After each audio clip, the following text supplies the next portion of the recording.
Rohini phone பண்ணி கேக்குறாங்க, எதுக்கு இவ்வளவு நேரமா கால் பண்ணிக்கிட்டு இருந்த? கல்யாணிய பிளாக்மெயில் பண்றவங்க சொல்றாங்க, நீ கிறிஷ காணோன்னு தேடிக்கிட்டு இருப்பேல்ல, உன் பையன் கிறிஷ நான் கொடுக்கணும்னா எனக்கு 2 lakhs பணம் வேணும், அது எப்ப கிடைக்கும்?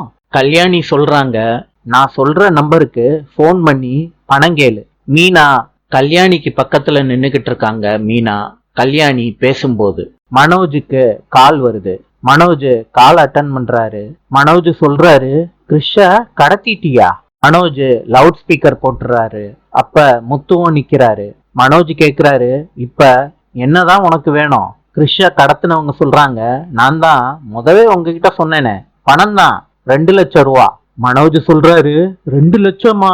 கிறிஷ கடத்தினவங்க சொல்றாங்க, உன்னால முடியும்னு எனக்கு நல்லாவே தெரியும். விஜயா கேக்குறாங்க மனோஜ் கிட்ட, எதுக்குடா தேவையில்லாத வேலையெல்லாம் பாத்துக்கிட்டு இருக்கீங்க?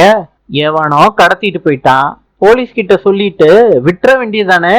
ரோகிணி இத கேட்ட உடனே கவலைப்படுறாங்க. மீனாவை பாக்குறாங்க. மீனாவும் கவலையோட இருக்காங்க. நாளை சந்திப்போம்.